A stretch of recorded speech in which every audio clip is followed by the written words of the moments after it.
In the beginning, God created the Garden of Eden. It was a beautiful place, full of delicious fruits and lovely flowers. The animals lived together peacefully. A river flowed through the garden, keeping everything fresh and alive. God created Adam, the first man, and placed him in the garden. Adam was lonely, so God created Eve from Adam's rib. Adam and Eve were very happy together in their perfect garden home. God loved Adam and Eve very much. He created them in his own image and placed them in the Garden of Eden, a paradise filled with everything they could ever need or desire. The garden was a place of perfect harmony, where every creature lived in peace and abundance.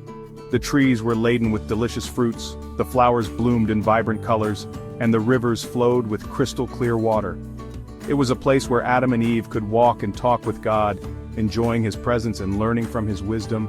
He gave them the freedom to enjoy all the wonderful things in the garden. They could eat from any tree, play with the animals, and explore the beauty of their surroundings. God wanted them to be happy and fulfilled, to experience the joy of living in a world that he had created just for them. He also gave them the responsibility to take care of the garden, to tend to the plants and animals, and to be stewards of his creation.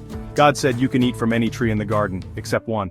This was a special instruction, a command that came with a serious warning. God pointed to a specific tree, a tree that stood out from all the others. It was a beautiful tree, with fruit that looked incredibly tempting. But this tree was different. It was the tree of the knowledge of good and evil. He pointed to a tree with beautiful fruit. The fruit glistened in the sunlight, its colors rich and inviting. It was a tree that drew the eye, that made one wonder what secrets it held. But God was clear in his instruction. This tree was not for them to eat from. It was a boundary, a line that they were not to cross. That is the tree of the knowledge of good and evil. It represented a choice, a test of their trust and obedience. God wanted Adam and Eve to choose to follow his guidance, to trust that he knew what was best for them. The knowledge of good and evil was not something they needed, for they were already living in a state of perfect innocence and happiness. You must not eat from it. This was not just a simple rule, but a command that carried with it the weight of life and death. God warned them of the consequences, making it clear that disobedience would bring about a drastic change. It was a matter of trust, of believing that God's instructions were for their own good. If you do, you will die. The warning was stark and serious. It was a reminder that their actions had consequences, that their choices mattered. God wanted them to understand the gravity of the situation, to realize that their obedience was not just about following rules, but about maintaining the life and harmony that he had given them. Adam and Eve listened carefully to God's instructions. They understood the importance of what he was saying, and they took his words to heart. They knew that God loved them and wanted what was best for them. They trusted him and wanted to honor him by obeying his command. They promised to obey him because they loved him and wanted to please him. Their love for God was strong, and they were committed to following his guidance. They knew that their happiness and well-being depended on their relationship with him, and they were determined to live in a way that honored and respected his will. One day, a serpent came to Eve, slithering silently through the lush greenery of the garden. Its scales glistened under the dappled sunlight, and its eyes gleamed with a cunning intelligence. The serpent had been watching Eve for some time, waiting for the perfect moment to approach her. While she was in the garden, tending to the plants and enjoying the beauty around her, the serpent made its move. It knew that Eve was curious, and that her curiosity could be used to its advantage. The garden was a paradise filled with vibrant flowers, towering trees, and the sweet scent of blooming flora. It was a place of peace and harmony, where every creature lived in perfect balance. The serpent was very cunning and deceitful. It had a plan, a dark and twisted plan, to disrupt the harmony of the garden. With a voice as smooth as silk, it began to speak to Eve, weaving a web of lies and half-truths. The serpent's eyes never left Eve's face, watching her reactions closely, ready to exploit any sign of doubt or hesitation. It tempted Eve to eat fruit from the forbidden tree. The tree stood in the center of the garden, its branches heavy with ripe, luscious fruit. The fruit was unlike any other in the garden, glowing with an almost otherworldly light. Eve had always been drawn to the tree, but she knew that it was forbidden. God had commanded that she and Adam must not eat from it, for it was the tree of the knowledge of good and evil. "Did God really say you couldn't eat from any tree in the garden?" the serpent asked slyly, its voice dripping with false innocence. It slithered closer to Eve, its forked tongue flicking in and out as it spoke. The question was designed to sow seeds of doubt in Eve's mind, to make her question the command that God had given. Eve replied, "We can eat from all the trees except that one."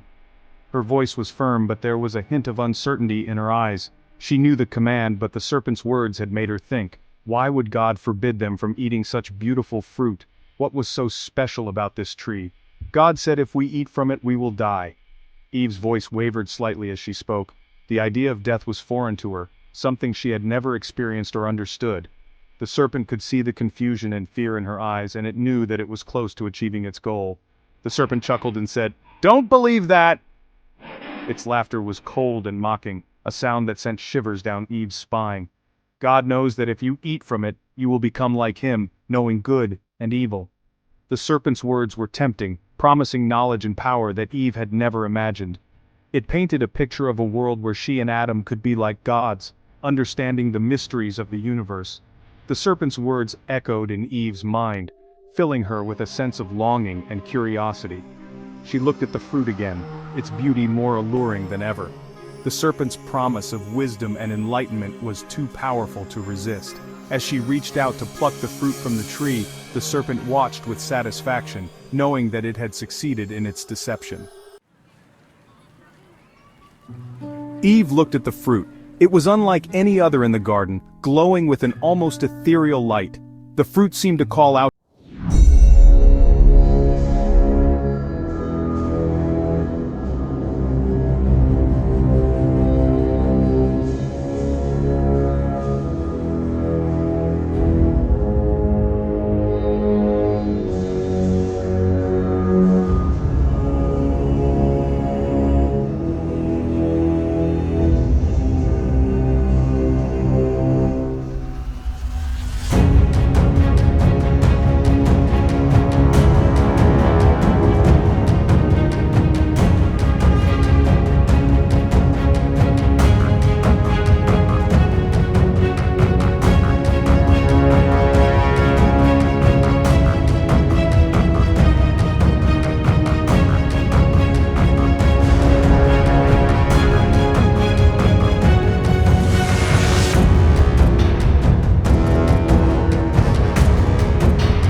reality. Adam, seeing her reaction, took the fruit without hesitation, eager to share in this newfound knowledge. Suddenly their eyes were opened, and they felt ashamed. The knowledge they had gained was not what they had expected.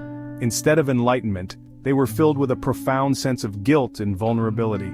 They saw each other in a new, uncomfortable light, realizing their nakedness and the gravity of their disobedience.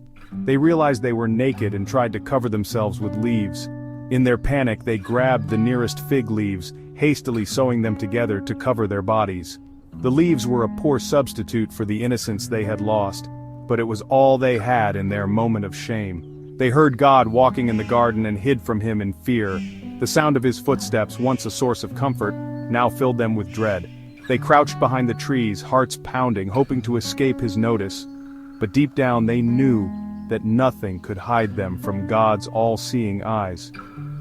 The paradise they had known was forever changed, and they were left to face the consequences of their actions. Section 5. A Changed World. When God learned about their disobedience, he was saddened. He had given Adam and Eve everything they needed, yet they chose to disobey him. Because of their sin, Adam and Eve were banished from the Garden of Eden. The world they lived in changed. Life became harder, and they faced difficulties and suffering. The perfect world God created was lost.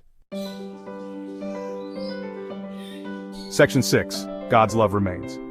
Even though Adam and Eve disobeyed, God still loved them. He provided for them and promised to send a Savior to free them from the consequences of their sin. This Savior would be Jesus, God's own Son, who would come to earth to offer forgiveness and a way back to God. Section 7. The importance of trusting God. The story of Adam and Eve teaches us about the importance of trusting and obeying God. He knows what is best for us, even when we don't understand. When we trust God and follow his commands, we show our love for him and experience true joy and peace. Disobeying God, on the other hand, leads to pain and suffering, not only for ourselves but also for others. Section 8. Seeking forgiveness and new beginnings. God is a loving and forgiving God. He desires a relationship with us even when we make mistakes. When we disobey God, we can ask for His forgiveness. He is always ready to welcome us back with open arms. He gives us the strength to overcome our failures and to live a life that pleases Him. Section 9. God's plan for us. The story of Adam and Eve is a reminder that God has a plan for each one of us. He created us with a purpose. Despite our mistakes and shortcomings, God never gives up on us. He offers us hope, forgiveness, and a future filled with His love. When we choose to follow Him, we become part of His amazing plan, a plan far greater than we can imagine.